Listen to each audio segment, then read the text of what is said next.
CPIM ni awai mongblai tiklaimano tiye BJP ni Chongbari Habanogo kaisa kopthonai rongni kuthumung pandar songsa Strangsalo Agartala ni BJP Chongbari Habanogo kopthonai rongni kuthumungo faimanjaka Tripura sa Hamprai Bedegni chairman Santosh Saha Tripura Lahar Reka Khung Bedegni vice chairman Somar Raino khobai kumonirok একটা জিনিস স্পষ্ট এই রাজ্যের কর্মচারী আন্দোলনের প্রেক্ষাপট যদি আমরা বিশ্লেষণ করি এই কর্মচারীরা ত্রিপুরা রাজ্যের একটা বৃহত্তম অংশ এবং দীর্ঘদিন ত্রিপুরা রাজ্যের কর্মচারীরা কেন্দ্রীয় হারে বেতন ভাতার জন্য লড়াই করেছে এবং সেদিন এই লড়াইয়ের প্রেক্ষাপটে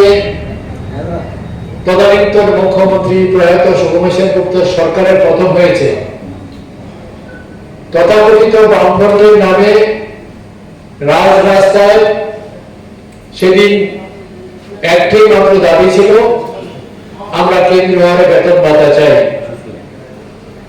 1978 সালে নিপেন বাবুর নেতৃত্বে সরকার হওয়ার পর 35 বছর এই রাজ্য বামফ্রন্ট শাসন করেছে কিন্তু 35 বছর বামফ্রন্ট শাসনে যে প্রতিশ্রুতি দিয়ে তারা ক্ষমতায় এসেছিল কর্মচারীদের বঞ্চনা দীর্ঘায়িত হয়েছে এবং ফলশ্রুতি হিসাবে কর্মচারীদের কপালে কোনোদিনও কেন্দ্রীয় হারে বেতন ভাতা তো দূরস্থ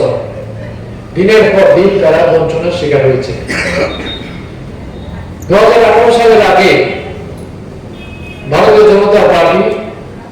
প্রতিশ্রুতি দিয়েছিল যে ভারতীয় জনতা পার্টি সরকারে এলে পরে কর্মচারীদের কেন্দ্রীয় হারে বেতন ভাতা দেবে স্পষ্টত আমি বলতে চাই ভারতীয় জনতা পার্টি ক্ষমতা আসার পর 2018 সালে প্রথম ক্যাবিনেটে সিদ্ধান্ত গ্রহণ করেছে রাজ্য সরকারের কর্মচারীদের কেন্দ্রীয় হারে বেতন ভাতা প্রদান করার এবং আজকে রাজ্যের কর্মচারীরা সাবলীলভাবে এই সরকারকে দুহাত ধরে সাপোর্ট করছে এই কারণে যেভাবে কর্মচারীদের দীর্ঘ বঞ্চনার শিকার করা হয়েছে বিশেষ করে 6th পে কমিশনের সময় থেকে কর্মচারীরা দীর্ঘ বঞ্চনার শিকার হয়েছে এবং সেটা শুধু আমাদের কথা না যার নেতৃত্বে ত্রিপুরা রাজ্যে দুর্গা কর্মচারী আন্দোলন হয়েছিল প্রাক্তন এমপি অজয় বিশ্বাসের নেতৃত্বে সেই অজয় বাবু 6th পে কমিশন সম্পর্কে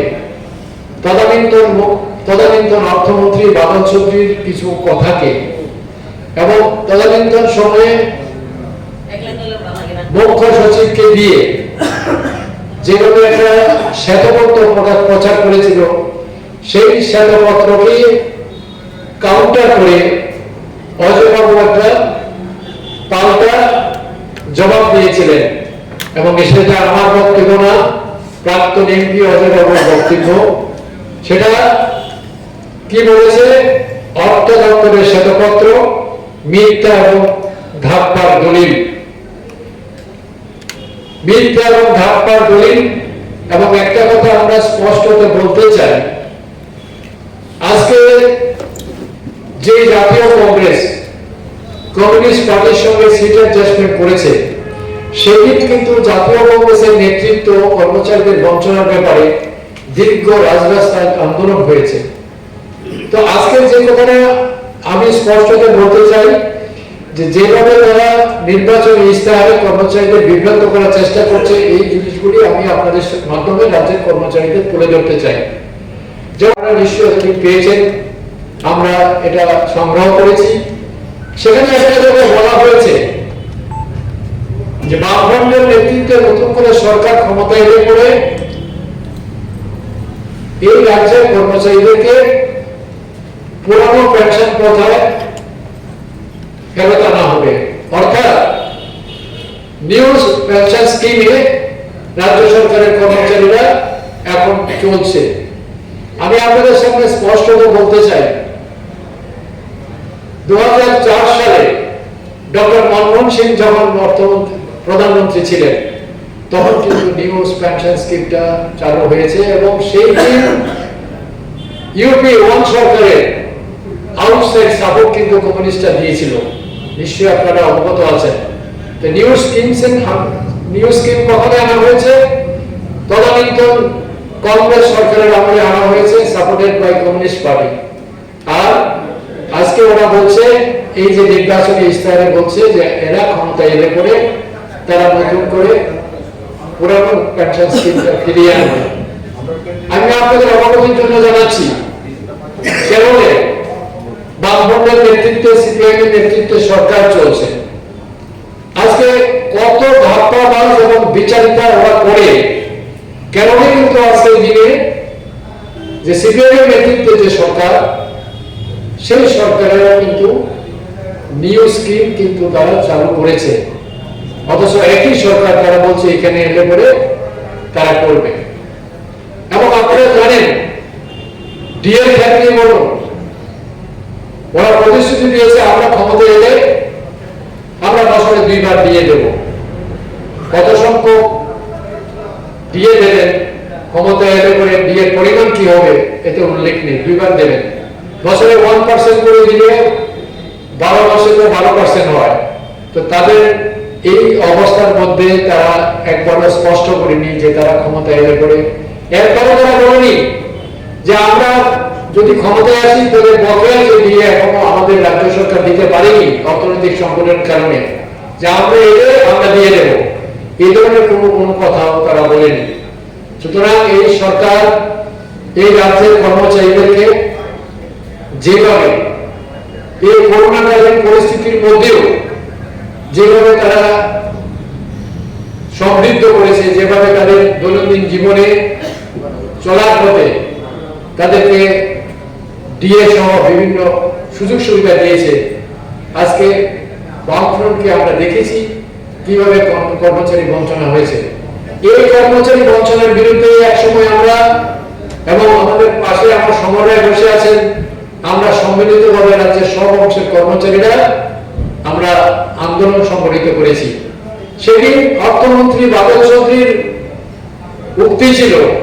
এই রাজ্যের কর্মচারীরা যাতে দিবা স্বপ্ন না দেখেন। এবং রাজ্যের আরেকজন মন্ত্রী, আমি নাম বলতেও চাই না, সেদিন উনি প্রকাশ্য স্টেটমেন্ট দিয়ে বলেছেন যে কর্মচারীদের ডিএ বৃদ্ধি হলে তাদের ডায়াবেটিস হবে, কর্মচারীদের ডিএ বৃদ্ধি হলে মদের দোকানে লম্বা লাইন হবে। এই যাদের কর্মচারীদের সম্পর্কে যাদের অভিজ্ঞতা, তো তারা ক্ষমতায় এলে পরে এই বিভিন্ন রকম সুযোগ সুবিধা কর্মচারীদের, সেটা একটা মিথ্যা, ধাপ্পা,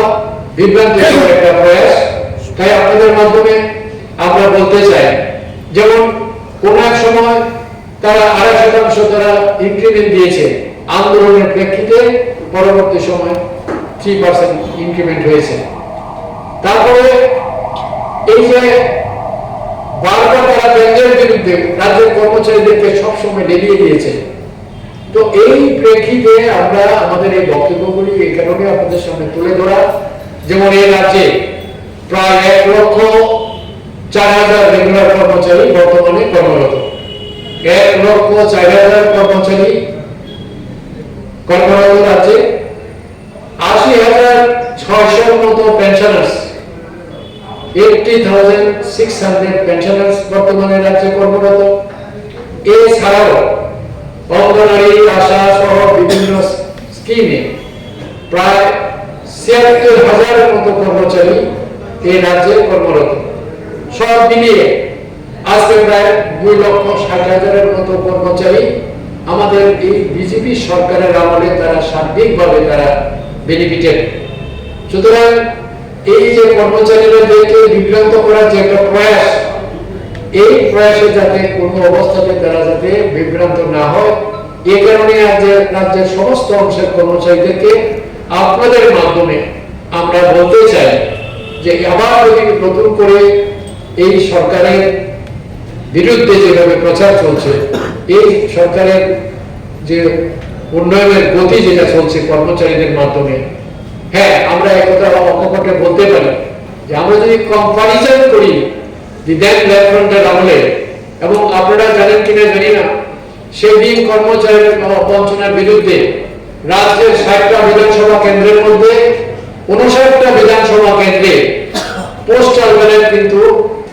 বিজেপি অ্যালায়েন্সের পক্ষে মানুষ ভোট দিয়ে সমর্থন করেছে। একটা মাত্র বিধানসভা কেন্দ্রে পোস্টাল ব্যালট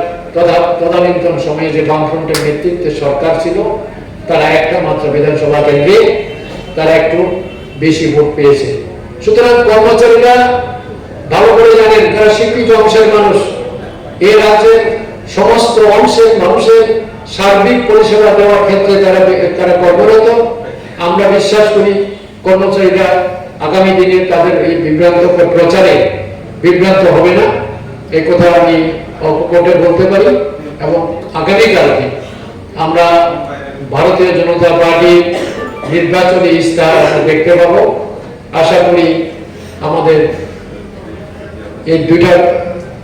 ইস্তাহারের সঙ্গে আমরা কম্পারিজন করে আমরা আগামী দিনে আবারও আপনাদের সামনে কথা বলতে পারবো। আপনাদের